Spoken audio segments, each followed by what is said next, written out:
رباه عفوك إني للنور مدت يداي نزعت أسرى. أعوذ بالله من الشيطان الرجيم. بسم الله الرحمن الرحيم. يا أيها الذين آمنوا اتقوا الله ولتنظر نفس ما قدمت لغد واتقوا الله إن الله خبير بما تعملون. ولا تكونوا كالذين نسوا الله فأنساهم أنفسهم أولئك هم الفاسقون. لا يستوي أصحاب النار وأصحاب الجنة هم الفائزون. لو أنزلنا هذا القرآن على جبل لرأيته خاشعا متصدعا من خشية الله. وتلك الأمثال نضربها للناس لعلهم يتفكرون. هو الله الذي لا إله إلا هو عالم الغيب والشهادة. هو الرحمن الرحيم. هو الله الذي لا إله إلا هو الملك القدوس السلام المؤمن المهيمن العزيز الجبار المتكبر. سبحان الله عما يشركون. هو الله الخالق البارئ المصور له الأسماء الحسنى يسبح له ما في السماوات والأرض وهو العزيز الحكيم. صدق الله العظيم. بسم الله الرحمن الرحيم. الحمد لله وكفى وسلام على عباده الذين اصطفى أما بعد. فأعوذ بالله من الشيطان الرجيم. بسم الله الرحمن الرحيم. ولنبلونكم بشيء من الخوف والجوع ونقص من الأموال والأنفس والثمرات وبشر الصابرين. صدق الله العظيم. عشق و آزادی بہار زیست کا سامان ہے. عشق و آزادی بہار زیست کا سامان ہے. عشق میری جان آزادی میرا ایمان ہے. عشق پر کر دوں فدا میں اپنی ساری زندگی کو. عشق پر کر دوں فدا میں اپنی ساری زندگی کو. لیکن آزادی پر میرا عشق بھی قربان ہے. محترم و مکرم علماء کرام، مہمانان اعظام، پردہ نشین مائیں اور بہنیں اور میرے پیارے بچوں، ہندوستان کی تحریک آزادی میں مسلمانوں کا خاص کر علماء کا رول انتہائی اہمیت رکھتا ہے. ساتھ ہی ساتھ مدارس اسلامیہ بھی اس میں شانہ بشانہ شامل تھے. جنگ آزادی کی داستان بہت طویل ہے اور انتہائی دردناک ہے، جس کا احاطہ ایک چھوٹے سے مقالے میں ممکن نہیں. ہندوستان کی تحریک آزادی کی ایک سچی حقیقت یہ بھی ہے کہ علماء کرام نے اس جنگ کو جہاد کا نام دیا تھا. 1857 میں علامہ فضل حق خیر آبادی رحمۃ اللہ علیہ، مولانا لیاقت اللہ الہی رحمۃ اللہ علیہ، مولانا احمد اللہ مدراسی رحمۃ اللہ علیہ وغیرہ وغیرہ علماء نے فتویٰ جہاد دیا اور اس کی خوب تشہیر پورے ملک میں کی، جس سے پورے ملک میں آزادی کی ایک لہر دوڑ گئی. علماء کرام کے ساتھ ساتھ عام مسلمانوں نے بھی اس جنگ آزادی میں دل و جان سے حصہ لیا اور انتہائی درجوں کی تکلیف برداشت کی اور ہزاروں علماء کرام کو انگریزوں نے جوش انتقام میں پھانسی پر لٹکا دیا. اور علماء نے بڑے عزم اور حوصلے سے مسکراتے ہوئے پھانسی کے پھندوں کو قبول کیا، تب جا کر 15 اگست 1947 کو ہندوستان کو آزادی ملی، اور آج ہم ہندوستان کی کھلی فضا میں سانس لے رہے ہیں۔ جب پڑا وقت گلستان پہ تو خوں ہم نے ہی دیا، جب پڑا وقت گلستان کو تو خوں ہم نے ہی دیا، جب بہار آئی تو کہتے ہیں تیرا کام نہیں ہے۔ کہا جا رہا ہے کہ مدرسوں کا وجود ملک کی سالمیت کے لیے اور ملک کی امن اور شانتی کے لیے بڑا خطرہ ہے۔ وہاں دہشت گردوں کو پناہ دی جاتی ہے اور ان کی تربیت کا اہتمام کیا جا رہا ہے۔ مزید یہ ان جگہوں میں جہاد کے لیے ذہن سازی کی جاتی ہے اور ماحول تیار کیا جاتا ہے، لیکن ان جھوٹے اور شرمناک الزامات کے ٹھوس ثبوت تو کیا جزوی ثبوت بھی پیش نہیں کیے گئے اور انشاءاللہ قیامت تک پیش نہیں کر سکیں گے۔ اس کے باوجود مختلف ذرائع ابلاغ، پرنٹ میڈیا اور الیکٹرانک میڈیا سے مدرسوں کے خلاف ناپاک سازشیں مسلسل جاری ہے۔ حقیقت تو یہ ہے کہ آزادی ہندوستان میں انہی مدارس اسلامیہ اور علماء کرام کا نمایاں کردار رہا ہے۔ ملک کو آزاد کرانے والے انہی مدرسوں سے پیدا ہوئے تھے۔ 1857 میں انگریزوں نے ہندوستان سے اسلام کو نیست و نابود کرنے کا بگل بجایا تھا۔ ہزاروں علماء کو تخت اقتدار پر چڑھائے گئے تھے، لیکن عزیز دوستو، یہ بھی ایک بڑا المیہ اور بڑی دکھ کی بات ہے کہ آج ہماری نوجوان نسل بہت ہی کم جانتی ہے کہ جنگ آزادی میں علماء کا کوئی کردار اور کارنامہ رہا ہے، جبکہ سچائی یہ ہے کہ انگریزوں نے ہندوستان کی حکومت مسلمانوں سے چھینا تھا، اس لیے دوسری قوموں کے مقابلے میں مسلمانوں نے آزادی کے لیے بڑی بڑی قربانیاں پیش کی ہیں۔ بڑے بڑے علماء نے اسلام نے جنگ آزادی کا بگل بجایا اور خود پیش رہے ہیں۔ جنگ آزادی کے دوران اور شکست کے بعد گرفتاری کے وقت طرح طرح کی مصیبتیں علماء نے اٹھائی ہیں اور ملک و ملت کے لیے اپنی جانیں قربان کرنے سے پیچھے نہیں ہٹے ہیں۔ پٹا پٹا بوتا بوتا حال ہمارا جانے ہیں، پٹا پٹا بوتا بوتا حال ہمارا جانے ہیں، جانے نہ جانے گل ہی نہ جانے باپ تو سارا جانے ہیں۔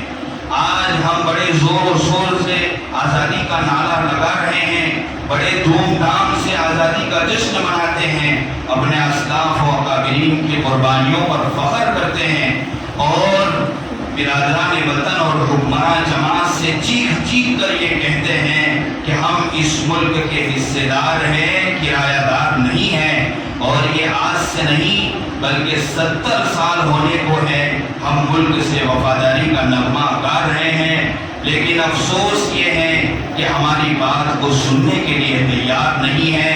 ہماری ہر طرح کی چیخ و پکار اور ہر آواز کو نکار خانے میں طوطے کی آواز کی طرف فضول اور بیکار سمجھا جا رہا ہے۔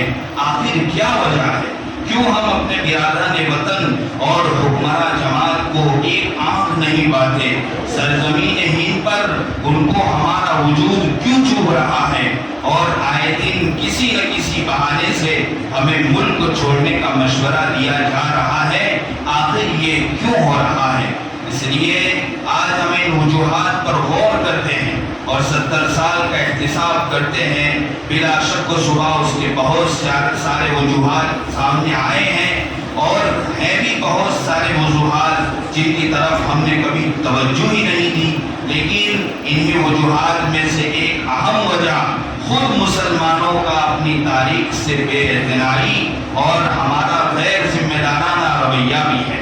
ہم نے اس کو صرف کتاب میں محفوظ کر لیا، لیکن آنے والی نئی نسلوں تک اس کو منتقل کرنے کا ہم نے کوئی مؤثر حکمت عملی نہیں اپنایا۔ ہم صرف کتابوں میں جمع کرنے تک محدود رہیں، وہ بھی ایک ایسی زبان میں جس کے ساتھ آزادی کے بعد سے ہی سوتیلا سلوک کیا جا رہا ہے اور آج تک چالو ہی ہے۔ جبکہ حقیقت یہ ہے کہ آزادی کی جنگ آزادی میں جو مسلمانوں نے قربانیاں دی اور جو لڑائی لڑی گئی تھی وہ اسی زبان میں لڑی گئی تھی، یعنی اردو زبان میں۔ مگر افسوس سر افسوس، آج ایک سوچی سمجھی سازش کے ماتحت اس زبان کو قومیت کی شکل دے کر صرف مسلم قوم سے جوڑ دیا گیا، جبکہ یہ زبان کسی ایک قوم کی میراث نہیں ہے بلکہ مشترکہ ہندوستان گنگا جمنی تہذیب کے علمبردار اور اسلام کا محافظ ہے۔ جبکہ ہماری تاریخ کی یہ حالت ہو تو پھر کیسے ہمارے اسلاف کی قربانیاں ہم سے محفوظ رہ پائے گی؟ عزیزان گرامی، آج کا ہمارا یہ پروگرام کا مقصد بھی یہی ہے کہ ہمارے سامنے ہمارے اسلاف، ہمارے بڑوں، ہمارے علماء کرام کی قربانیوں کو پیش کیا جائے تاکہ ہم اس سے سبق حاصل کر سکیں اور مستقبل کی راہوں کو ہم ہموار کرنے کی کوششیں کی جائیں۔ عزیزان گرامی، اب میں چاہتا ہوں کہ ہمارا اس پروگرام کا باقاعدہ اور باضابطہ آغاز کیا جائے، تو آئیے اس کے لیے سب سے پہلے میں ہماری اس مجلس کی صدارت کے لیے آپ حضرات کے سامنے جامعہ حقانیہ کٹھور کے ناظم حضرت مولانا جنید صاحب پٹیل دامت برکاتہم عالیہ کا نام نامی اس میں گرامی پیش کرتا ہوں۔ امید ہے کہ حضرت والا اس صدارت کے منصب کو قبول فرما کر جلسے کو آگے بڑھانے کی اجازت مرحمت فرمائیں گے۔ جزاکم اللہ احسن الجزا۔ اب میں پروگرام کا باقاعدہ باضابطہ آغاز کرنے جا رہا ہوں، تو تفویض صدارت کے بعد اپنے بزرگوں کی روایت کو برقرار رکھتے ہوئے تلاوت قرآن مجید سے جلسے کا آغاز کرنے کے لیے میں ہمارے ہی مکتب کے ایک طالب علم سلیم قاری زبیر منشی کو مائک پر دعوت دیتا ہوں کہ موصوف آئیں اور تلاوت پیش فرمائیں اس شعر کے ساتھ کہ سناؤ نغمہ قرآن کہ ہم بیدار ہو جائیں، سناؤ نغمہ قرآن کہ ہم بیدار ہو جائیں، اندھیروں سے نکل کر صاحب انوار ہو جائیں۔ زمانہ آج بھی قرآن ہی سے فیض پائے گا، زمانہ آج بھی قرآن ہی سے فیض پائے گا، مٹے گی ظلمت شب اور سورج جگمگائے گا۔ سلیم قاری زبیر منشی۔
قرآن کریم کا بہترین قاری بنائے اور اللہ رب العزت نظر بد سے اس کی پوری حفاظت فرمائے، آمین۔ اب میں پروگرام کو آگے بڑھاتے ہوئے جنگ آزادی میں مسلمانوں کا کیا کردار رہا ہے اس عنوان پر تقریر پیش کرنے کے لیے ہمارے مکتب کے ایک طالب علم عبداللہ احمد جہانگیر کو دعوت دیتا ہوں اس شعر کے ساتھ کہ راہ وفا میں کچھ بھی سلامت نہ رہا، راہ وفا میں کچھ بھی سلامت نہ رہا، ایک دل بچا تھا، یہ وطن وہ بھی تجھ پر قربان کر دیا۔ عبداللہ احمد جہانگیر۔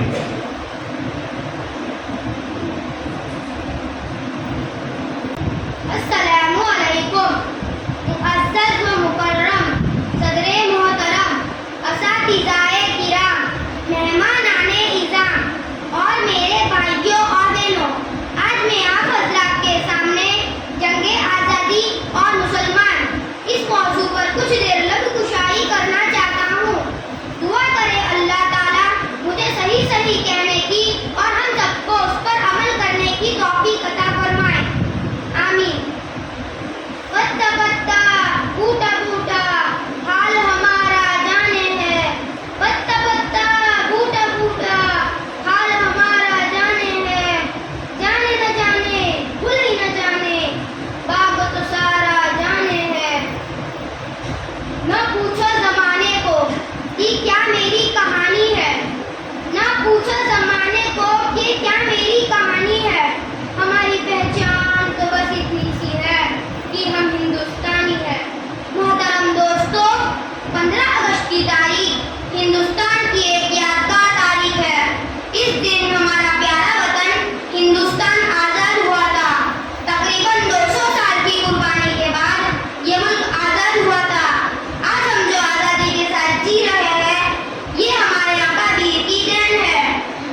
موصوف کو دین کا بہترین مبلغ بنائے۔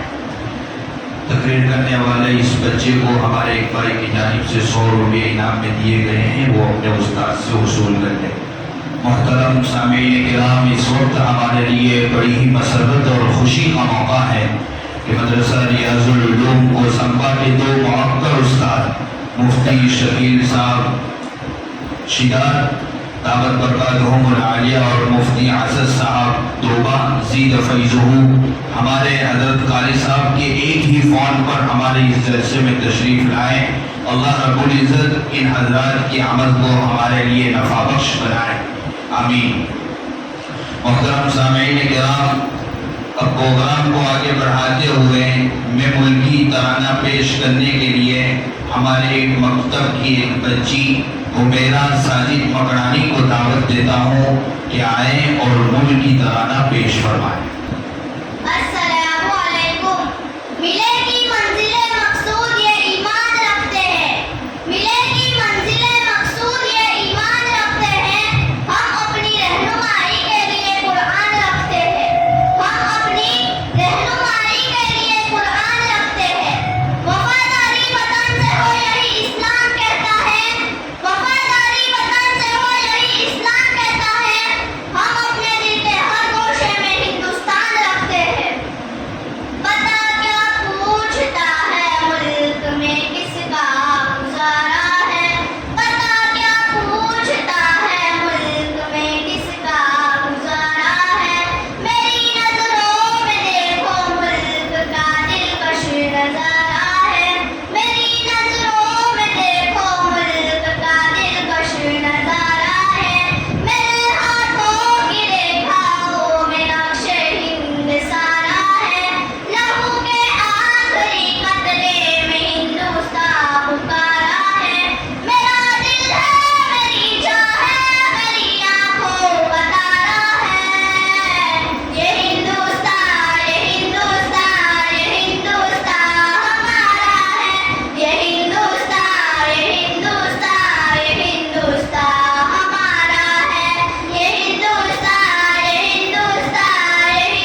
بچیوں کو اپنی دین کی خود خدمت کے لیے قبول فرمائے۔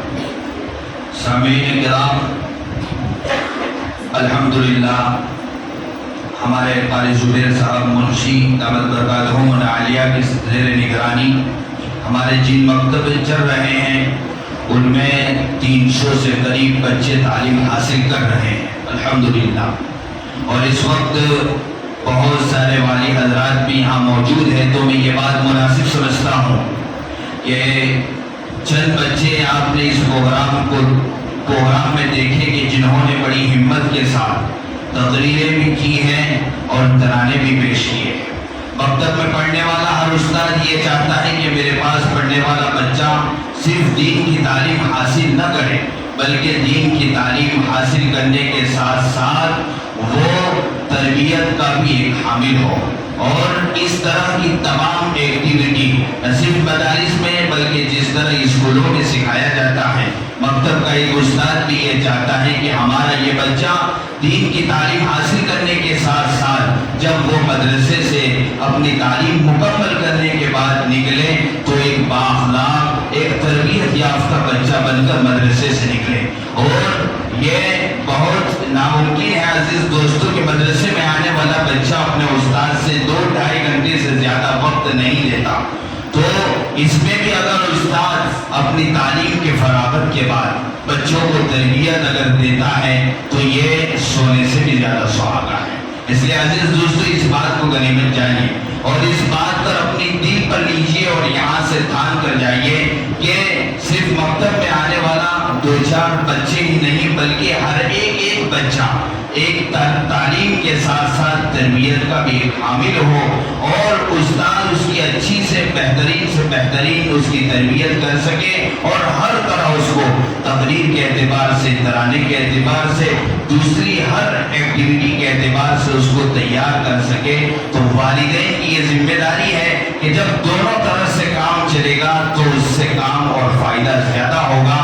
تو والدین اس کی فکر کریں کہ مدرسے میں بچے کو جلدی سے وقت پر بھیجے تاکہ استاد اس کا سبق سننے کے بعد، سبق پڑھانے کے بعد، اس کو تعلیم کے بعد جو کچھ وقت بچے اس کو اس طرح کے دوسری تربیت کی چیزوں میں اس کو صرف کر سکے۔